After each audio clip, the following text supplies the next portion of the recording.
Hello, hello, and happy Friday. This is Joe Peters with MOMFIT with Joe Peters. Welcome to the Spanglish World Network and the H.E.R Network on Single TV channels 250 and 251. Please remember to download the Single TV app in all the respective iOS stores and Android devices. While you are downloading, make sure that you rate and leave a comment. The Single TV is app. Single TV is also available in Google Chromecast, Amazon Fire TV, Roku, and Roku Stick in all the smart TVs since 2016. And if you are not following me in social media, make sure that you go and find me, Joe Unicorn Coach, on Instagram and Facebook. The mission of MOMFIT with Joe Peters is helping you to win the marathon of motherhood without burnout. So if you have a question, if you have a problem, if you have a challenge, if you have an opinion, if you have a topic that you need help with, please make sure to send me a DM. I handle my social media personally. And if I don't have an answer for you, I will find an amazing expert like Ross that come to the show and walk whatever you need with us during the show. Remember, we air every Friday, so you can join us here and you can see all the recording uh, also as well for future reference. And today we are going to talk about something that probably now more than ever in the world we need to hear and we need to ground around. That is how to rewire our brain and align with inner joy to outer success. And I am super happy to be here with Ross. Ross is a co-author of two best-selling authors. She is also a good friend, and she is one of my support team. She was one of my coaches, and is also an award-winning transformational coach, therapist, and acclaimed author. She specialized in advanced rapid transformation therapy, that is called RTT, clinical hypnotherapy, NLP coaching, and she loved to empower her clients to create authentic, balanced lives free from all patterns. She works with individuals worldwide, from regular people like you and me, like stars and athletes worldwide, winning athletes. And she specializes in high achievers who look like they live their brilliant lives, but who long for something better, that are not satisfied with what they have.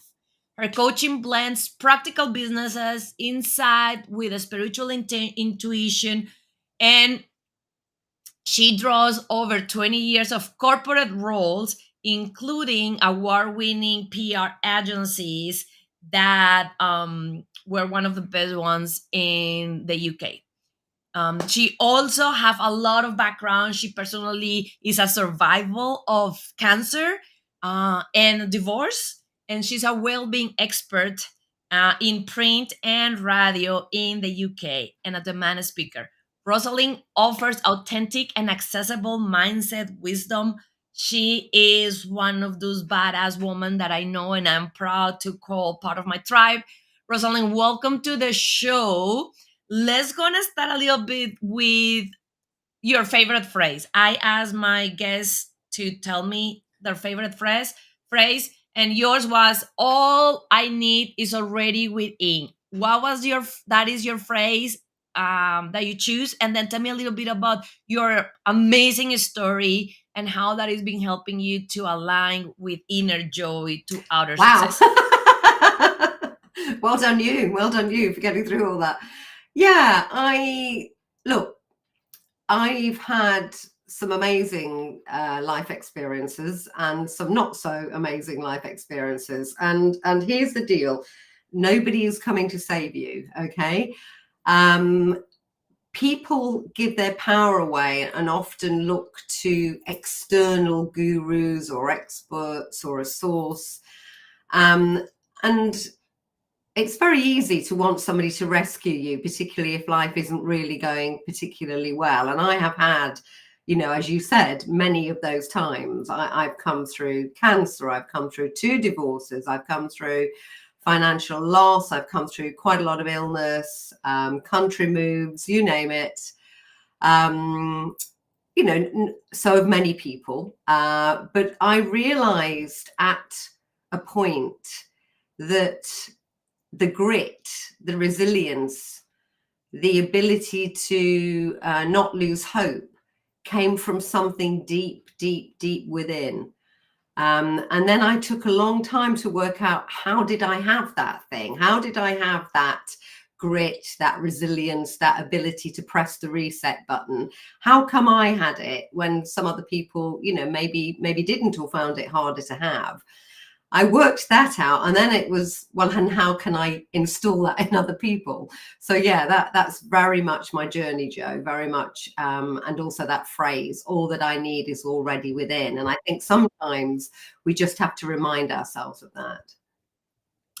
And I think that one of your books is called Reset. I think that is behind you. So That is if behind me. Yes, exactly. so, Yeah.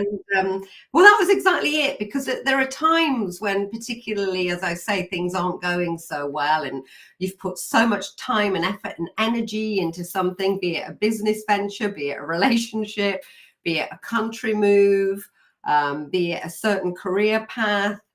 And you kind of get to this point. I always talk about the Talking Heads song, so I'm showing my age. Okay, I quite like Talking Heads.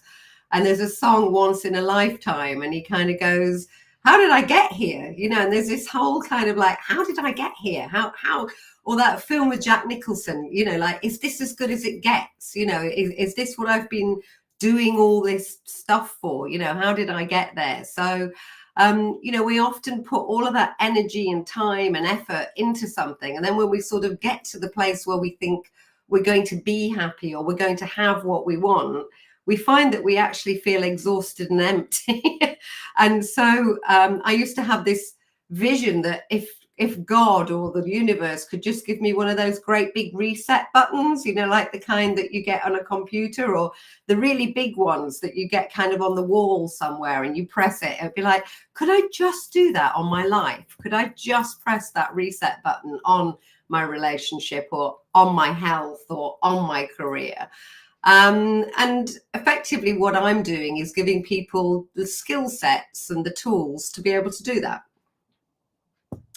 and I think that that is so needed right now, because I one of the things that I was talking with you, and I will like to talk a little bit about that more, is that expectation and that illusion that somebody will save us. And I think that that is probably, in my opinion, a lot more strong on females than males, Mm, because we grow up with the charming story of the damsel in danger that always have the charm prince that come and fix everything. But how do we, especially now, we were talking behind the stage that it seems like our world is falling apart, and we were making fun of things because it's just like, I almost feel like it's like that joke of hold my beer. We are like, oh, this country is doing this, and the other country is like, here, hold my beer. This is what I'm doing. Especially exactly. now, how we can heal enough to love and protect ourselves as women, as moms, and also start thinking in the future generations, how to really stop repeating old patterns, even though we are seeing that the world is deciding to repeat old patterns once again. How we can, in an individual level towards collective, stop with the small steps. Yes. So I hear you. And the world is not in a great place. I think we could all definitely agree with that, regardless of which country we're in. And I think, regardless of which country you're in, whether the person you voted for or didn't vote for is currently in power, you can see that nearly every country in the world is very split and very polarized. And there doesn't seem to be much communality between the sides. The sides seem to be growing further apart. And, that really distresses me and you. That's why we were having that conversation. We've also come through a period where fear was prevalent every day. There was a threat every day in the world, a disease or something kind of pervasive was there, and that feeling of threats is higher than at any time I can remember. Like, people are losing their faith. I'm speaking obviously for England, but I do think it's reflected around the world. Losing their faith in the health system. It doesn't seem to be able to support people. They're losing their faith in institutions. And so all the things that kind of held us together and held life as we know it, safe, are going, and they've all gone out the window. And so more and more, there's that feeling of, please, somebody save me. Please, somebody save me. Which is why, very charismatic people who can promise a lot, are probably very highly supported at the moment, because, there is a feeling, a desire of, please put it all right. It's all going horribly wrong. Please be the one to put it right. And in my second marriage, that's exactly what trap I fell into. My whole life had imploded. I'd had the cancer, I'd had the financial loss, I'd had to move country, I'd lost my career. I had lost everything that effectively made me, pretty much. And then I hit the menopause just for good measure, So literally, I was standing on quicksand. It was like everything that had made me, my career, my house, my home, my identity, my marriage, everything had gone.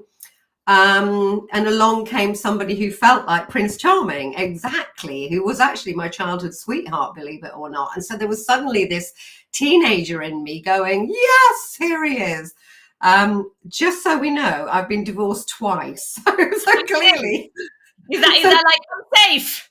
So clearly that did not actually work, everybody. Okay. But I really get it. I've been there, and I think the world collectively, or many countries, are in that place. But again, every time you look for somebody or something else to save you or to rescue you, you are giving your own power away. You are disempowering yourself, because you are saying, oh, you're going to be the one to fix it. You're going to be the one to make it okay. And the only person you're ever going to go through life with all the time, 24/7 with, is you. And so we totally underestimate our own ability, our own insight, our own emotional intelligence, our own resilience, our own grit and determination. And often, and I know a lot of really strong women like you, Jo, and a lot of really strong women will say to me when they're in a therapy session with me, oh, do you know, somebody told me I was really strong, and they admire me, and they don't admire themselves.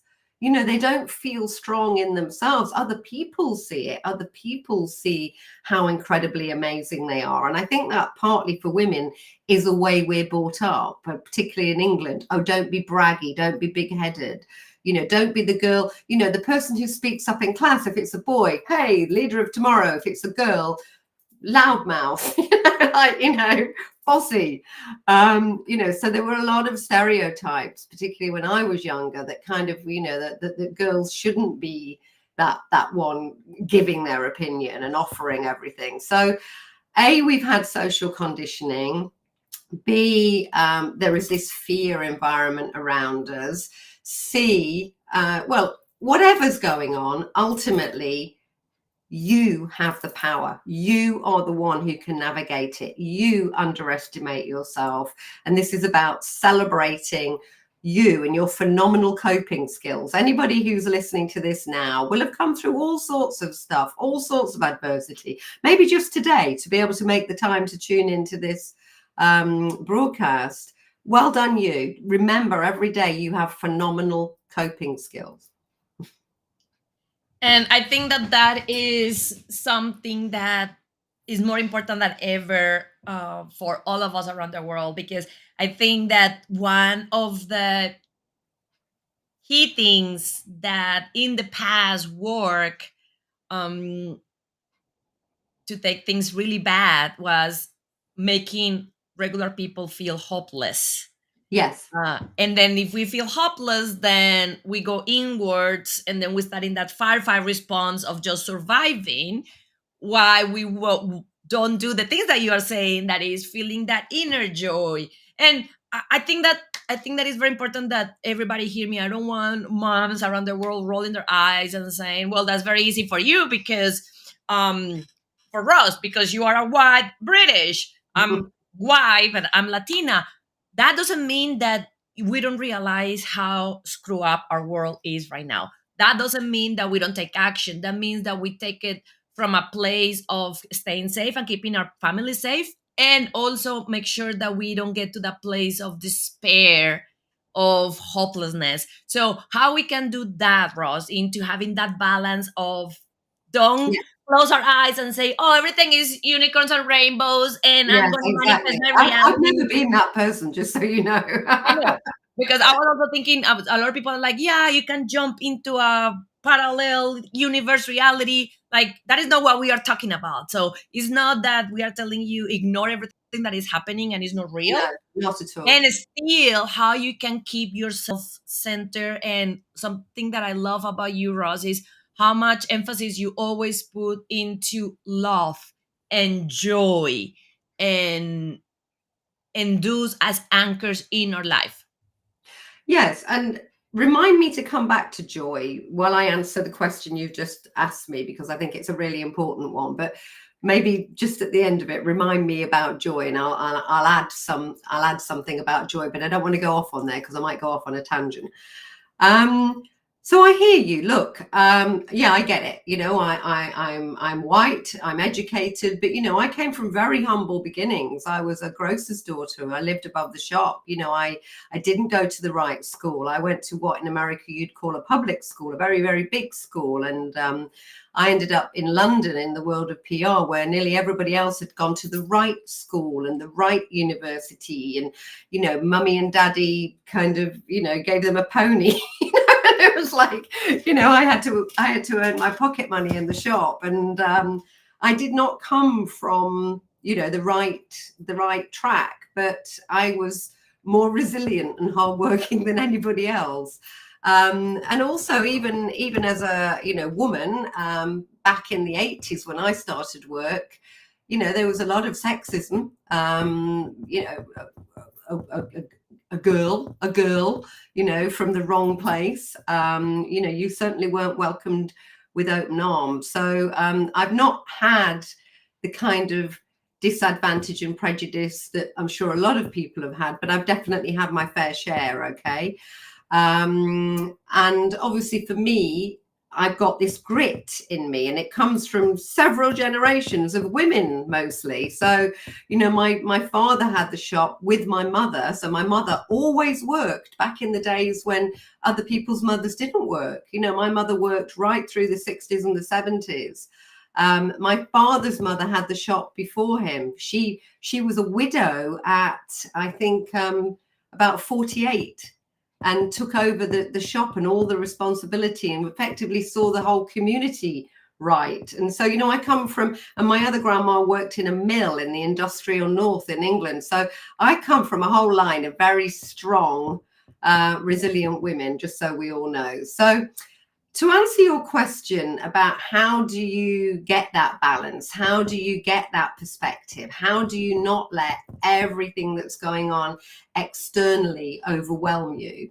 First and foremost, you have to be your own ally. Okay.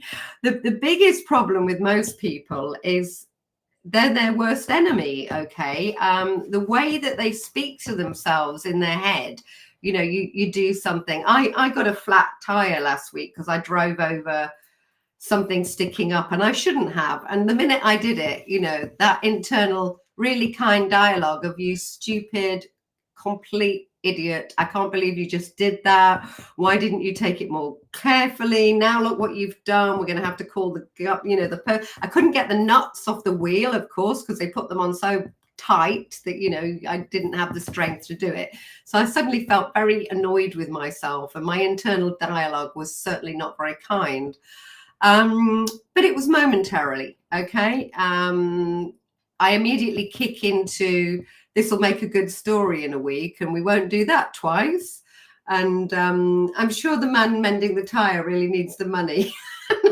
And I'll have a lovely new tire on my car very soon. So I start to immediately see the positive. So the two things there are, the internal corrections officer. So we have this voice in our head. I like to call it the itty bitty shitty committee, as you know, because it's not just one voice. It's that horrible teacher. It's that horrible aunt. It's that awful nature. It could have been your parent. It could have been a sibling, your first boss. Who knows? Sergeant Major, whoever. And it will be this amalgam of a not very nice committee, really telling you every single thing you do wrong, and kind of every spot on your face and everything that's wrong with you. As if that somehow is going to really improve you and make your day better. And so you have to silence the itty bitty shitty committee. You have to take over, because that is the internal correction officer. Children growing up, very, very applicable for your mums listening. They've done research into it, and on the whole, you hear 5 times as many no's or negatives as you do positives. So it's like, don't cross the road without looking left and right. Don't put your hand in the fire. Don't spill your milk. Don't do that. And so we have this what's called negativity bias, where we kind of naturally are hearing about 5 times as many negatives as we are positive. And those voices and that bias continues internally, and we do it to ourselves, so we wake up and we go, oh my God, you look like rubbish. You look terrible. Look at oh my God, your complexion. You need, oh, your hair looks terrible. And why did you do that? Oh, you're such a mess up, whatever. So you've actually got to actively, in your own head, every time you catch yourself being your own internal corrections officer, come up with 5 positives. Okay, you need to rebalance it. And I know it sounds crazy, but after you get to do it for a while, it becomes natural. It was like me with the tire. I had a moment of going, oh my God, I can't believe you just did that. And then it was like, hey ho, maybe the universe is telling me to slow down. Like, I won't do it again. It's a good job I could afford to replace the tire. So I'll come up, sometimes you're grasping a bit, but I'll come up with 5 really good positives. So this ability to navigate all of this stuff around has to start with what's going on in here. Okay, so that's my first one. Understand the negativity bias, understand the itty bitty shitty committee, and silence it. Okay, the language, change it, because it's actually soul sapping. Also understand that you are dictated to by your upbringing, your social conditioning, and they're called rules, which is BS rules. Okay. And you might be doing things or not doing things because it was what was expected of you, because you grew up in such and such a culture and girls didn't do whatever. Or, you're a mum now, and your mum or your mum's mum, or, they did a certain thing with babies that you think is absolutely crazy, and you're not going to do it. I mean, look at the Chinese years ago. They wrapped their feet up, to make their feet small. I mean, you can imagine you were the daughter of somebody doing that, going, well, I think I'll give that one a miss, Mum, actually. I think I won't mutilate my daughter's feet, actually. So just because you grew up with those rules, they're not right for you. So just think about, is this right for me? Does it bring me joy? Does it bring me happiness? Does it make me feel good about myself? Is it good for my kids? And so you're automatically taking power there. You're correcting the negative, you're silencing the itty bitty shitty committee, and you are deciding what rules are right for you. So automatically you have taken back so much power to navigate what's going on around you just by doing those 3 things. Is that helpful? Yes, absolutely. And I think that that is a simple exercise that we all can start doing right now. And that is that pausing and saying, oh, I'm getting down into that spiral. Because it's right, it's very easy, right? With the algorithms in social media, as soon as you see two or three videos of something, they're like, let's gonna give her a lot more of that. Exactly.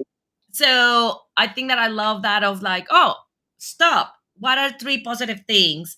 And one of the traps that I see, and I want to hear your opinion on this, a lot of women right now saying it, and I know I think that I'm with them into it is I'm tired of trying to see the silver lining. I'm tired to try Mm, to see the positive on what is happening, mm, even when it's going to really hurt, it's going to even affect. So my thinking there is the positives doesn't have to be related to that bad thing that is happening if you are not in a place to easily find it. The yeah, positive things can be about, oh my god, I love that red tree outside my window, it's so beautiful. I agree So with you. let me know your thinking on that, or it has Yeah. to be positive about the issue that is bringing negativity.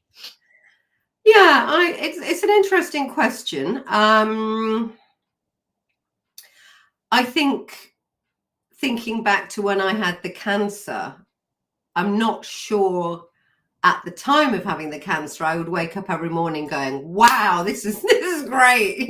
This is great. This is really allowing me to take my foot off the accelerator and think about me and focus on self care and have some time out." And I'm not sure if at the time I was waking up every day thinking that. Afterwards, with hindsight, I absolutely saw that those were the gifts that gave me. And in fact, there's an article, if you Google it, called that I wrote, I was interviewed for, called, Cancer Gave Me This Gift. And I realized that cancer gave me a lot of gifts, perspective, stopping, the track I'd been on, really reevaluating kind of what was important in life. So I do see it as a gift, but I'm not sure, as you, to answer your question, that I woke up every day going, fabulous, thank you so much, this is the best thing that's ever happened to me.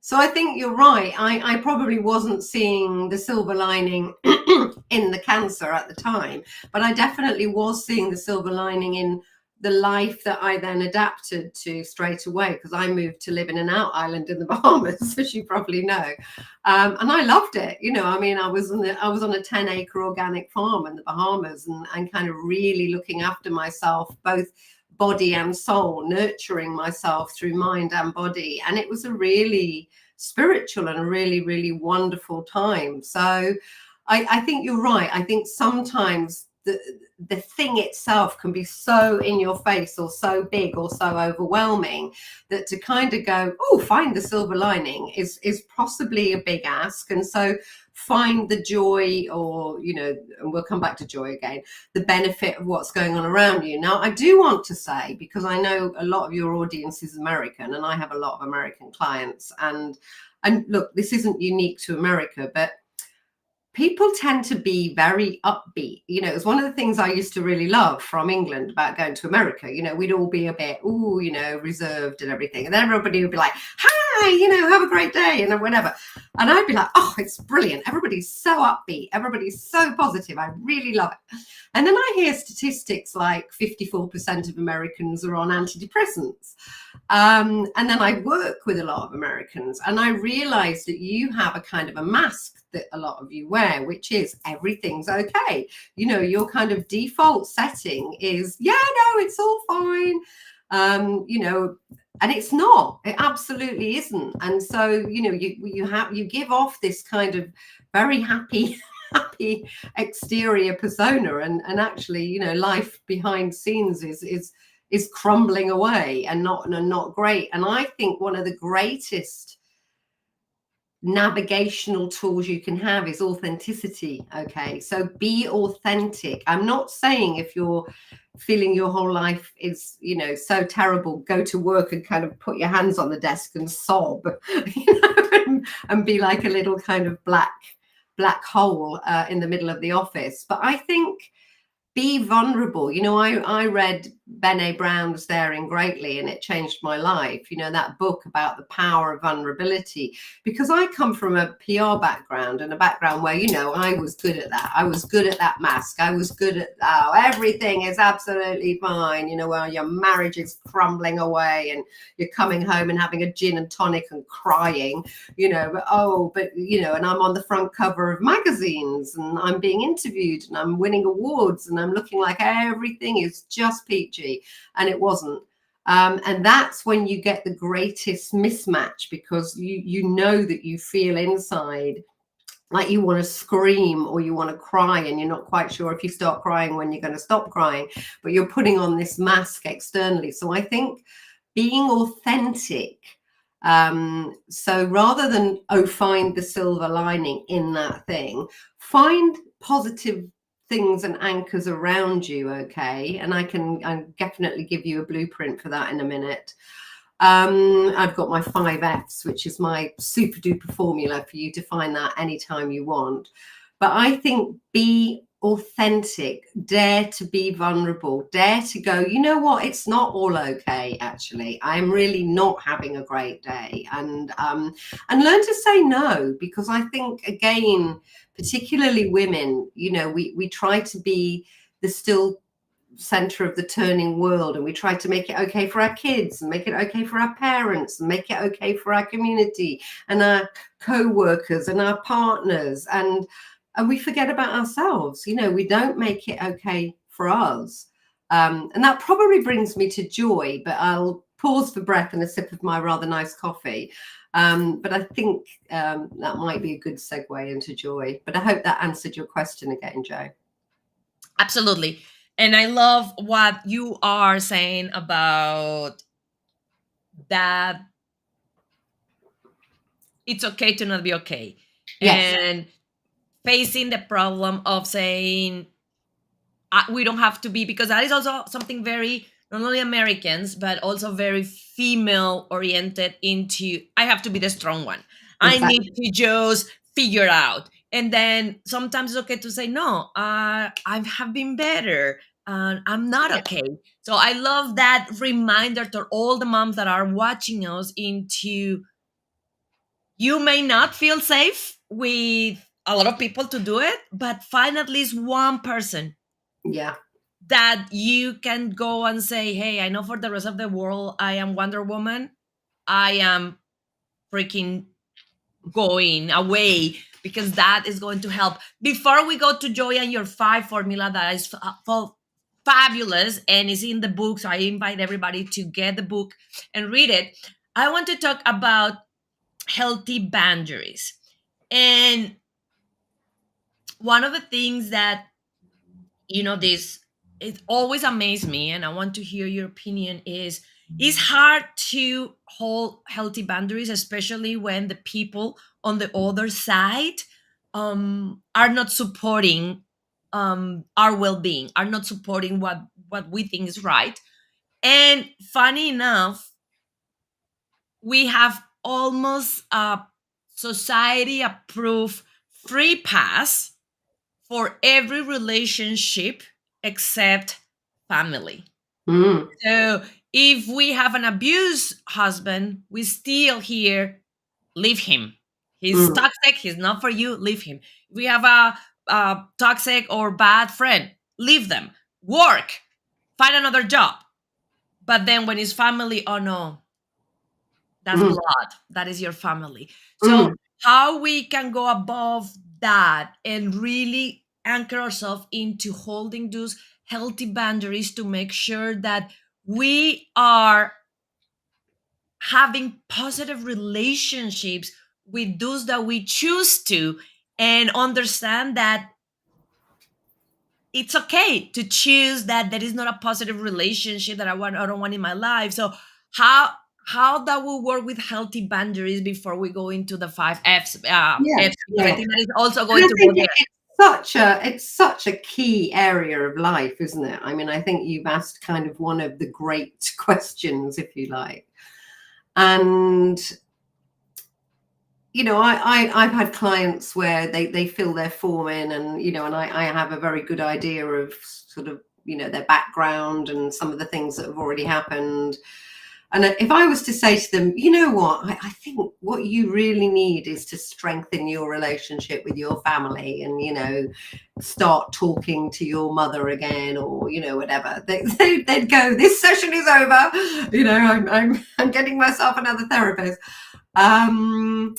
I mean, this whole therapy is like family constellation work that is based on the whole dynamics within families. So it's a really difficult one, Joe. And I don't have a sort of clever soundbite answer, to be honest, because I think it's self-evident and indisputable that if a relationship within a family, whatever the dynamic and whoever the member is so toxic that it's absolutely kind of destroying you, then you are better off without it. I think that's self-evident, and I think we can all agree that sometimes people have to withdraw. I mean, it's why divorces happen. And okay, you've chosen that person, but then you unchoose that person. You consciously uncouple, if you want the trendy kind of Gwyneth Paltrow language. You make a conscious decision to not be with that person anymore. And with family, it's a lot more tricky, isn't it? Because if you suddenly decide you're cutting off that member of the family, you've still got all that university of everybody else, and it certainly makes family get-togethers, Thanksgiving and Christmas, very difficult if two of you can't stand to be in the same room together. So there are I think, some levels of abuse or toxicity within families where the only solution is to decaido, to cut off, to kind of be away from them. And I do understand why people do that. I think equally, if you are very clear and, should we say, gracious about your own boundaries, so that you're not actually adding to the drama and the heightened emotions of what probably is going on within the dynamic, that actually people will treat you how you show them that you want to be treated. Okay. And so one of the best ways to do that is, let's say, for example, you have a sibling, or you have an uncle or something that now you're 30, but he's like, oh, how's my favorite niece, and treats you like you're 10, and reminds you of that time that you were sick at the Thanksgiving family dinner, and now you're kind of CEO of a company and it's really not applicable anymore. Really just having a boundary of, do you know what, Uncle so and so, that is not appropriate anymore, and I don't wish to have that conversation, thank you. And then withdrawing yourself. I don't mean permanently, but you show people what you will and won't put up with by kind of whether you turn up and be on the receiving end of it or not. So I think there are gracious ways of creating boundaries in what can be quite difficult dynamics, but they always will involve protecting you and always reminding you that you have a right to be treated with respect. You have a right not to be abused. You have a right not to be teased or, whatever. And, oh, that's okay, because we've always done that. And that's what we do in our family. You have a right to be treated in a way that, you would choose. You would choose friends or your own tribe, shall we say, that if you chose your own tribe, you would go, well, I don't want that tribe that thinks it's okay to reduce me to tears because I won the game of Monopoly, and they don't like girls winning. And so really just going, do you know what, this absolutely isn't fine. And then withdrawing is often the best boundary you can have. As to whether you feel you need to withdraw permanently, like I say, I think it really depends on how bad that is and how bad it gets to you. And I do understand why people do it. But it does have a lot of dynamics and implications, because there are a lot more than just usually two people involved. Does that help? Absolutely. And I don't know if we're going to have enough time for this one, but that made me think into, those healthy boundaries require a lot of bravery, especially for females that are growing up with that good girl syndrome of being the better person and all Mm, that. So, how these moms, and I will ask you this as a person and then as a mom, how they can find that bravery to learn? Because for some 30, 40, 50-year-old woman, they have to learn how to do it because they never did it before. So, how they can learn to hold those healthy boundaries without letting that good girl syndrome tricking them into saying, oh, you are overreacting, mm, oh, it's not a big deal, oh, you can just ignore it. So mm, how we can actually get to that step, because I agree with you, after you are able to articulate the boundary and say, this is mhm, how I'm treated and this is how, no, usually the bullies and the other people will not push past that. I think mm, that the biggest issue is getting brave enough and comfortable enough with saying it and articulate it without mm. fear of that good girl syndrome shadowing you. So you have to effectively give yourself a bill of rights, okay? Which I think is very applicable with America. You effectively give yourself a bill of rights, and your bill of rights is, I have the right not to feel like crap because that person thinks that that's okay. I have the right not to please everybody. I have the right not to make it okay for everybody. I have the right to have an off day myself and just decide that I'm not going to answer the phone, or I'm going to, do something for me. You have to understand that you have the right to treat yourself like your own best friend. You have the right, effectively, to parent yourself. You have the right to be as kind to yourself and as protective to yourself and about yourself as you would your child. Now, if your child went to school and the bully smacked them around the head and the teacher went, oh, they were just having an off day. And you'd be like, hello, I would really like to speak to the principal, please. Like you'd be there. Any mother would be there. That protective instinct with your child. You'd be there. Be your own mother, in effect. Be as protective to yourself, to that inner child within you, because that's the one that's allowing this BS, okay? That conditioning, because when you were a little girl or when you were younger, you were told, oh, don't be silly, don't be loudmouthy, don't give your opinion, or don't say no, or good girls, do that, good girls don't do that, good blah, whatever, the rules. We go back to that. Give yourself the same love and compassion and bill of rights that you would give to your own child.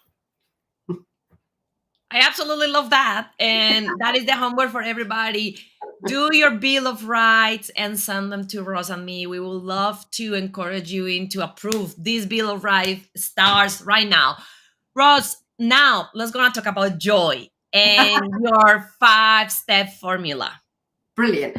So, joy and fun, I'm going to kind of link them together.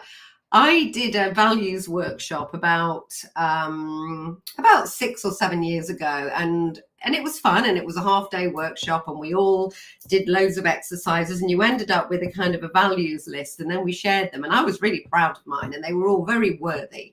There were things like integrity and resilience or whatever. And everybody went around the room and nearly everybody else had joy or fun. And I was like looking at my long list, and I didn't even have joy and fun on my long list. And I was like, ooh, why is that? Why don't I think that joy or fun is available to me?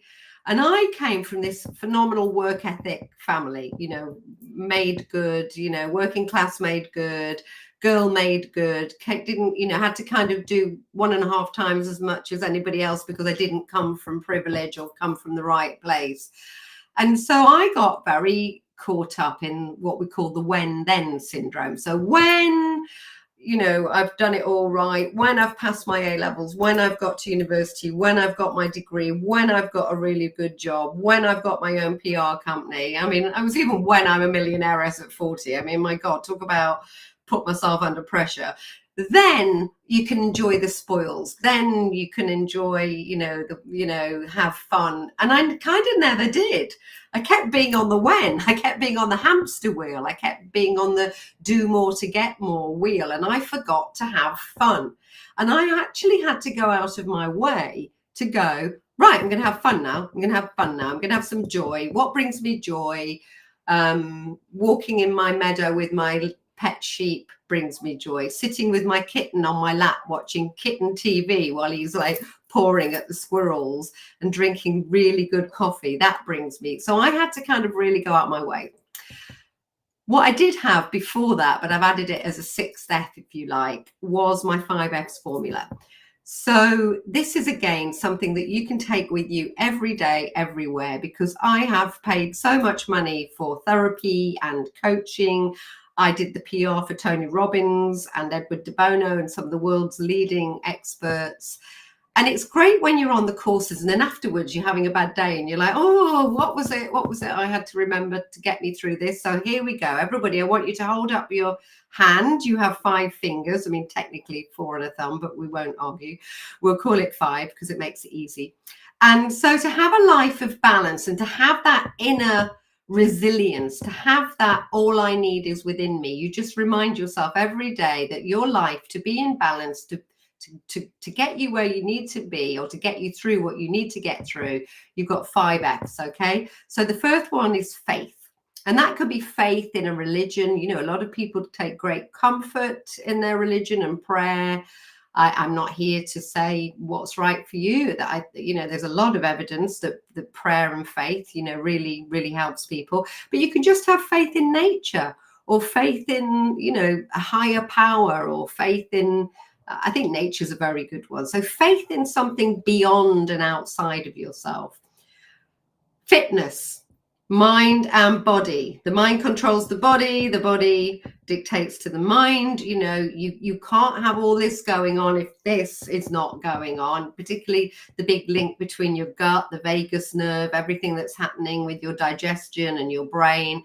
You need essential fatty acids to keep your brain going, but it's about what you put into it. So it's about what you put into this. So I do not watch the news. I do not watch the 10 o'clock news. I do not read rubbishy newspapers full of sensationalist, depressing, horrible headlines.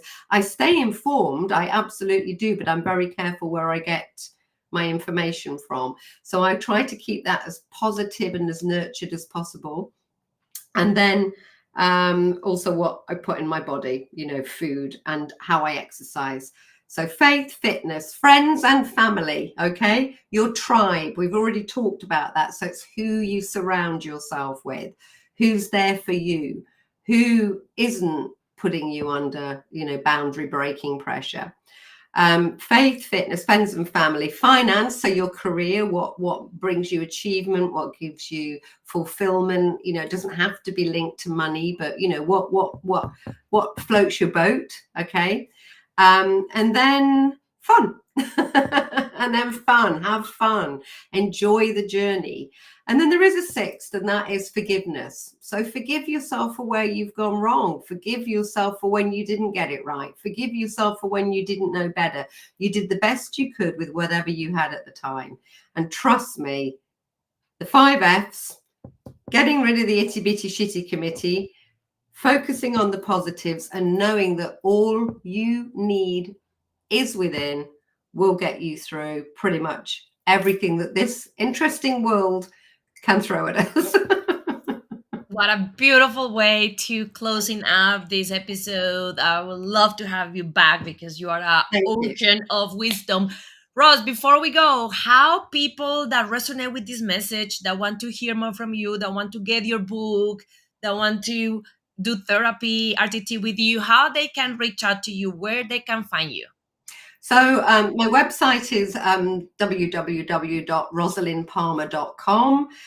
Basically, if you Google Rosalyn Palmer, I'm going to come up. I'm Rosalyn Palmer on Facebook, on LinkedIn, or they can email me, Rosalyn@rosalynpalmer.com.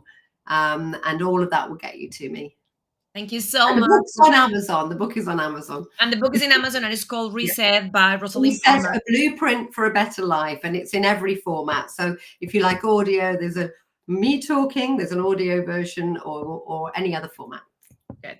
And I want to especially thank our live audience. I see you, Susan Cave, and all the other ones that were excited about the Bill of Rights. We are looking forward to see your Bill of Rights. Rosalind, thank you so much for being here. It was a pleasure and an honor. Please go and follow Rosalind Palmer. And when you are doing that, make sure that you are following me too at Joy Unicorn Coach. This show can also be heard at the Spanglish Radio Network. Please check out www.spanglishworld.ca for all the news and programming. Spanglish World. Watch it, hear it, read it, download it, and live it.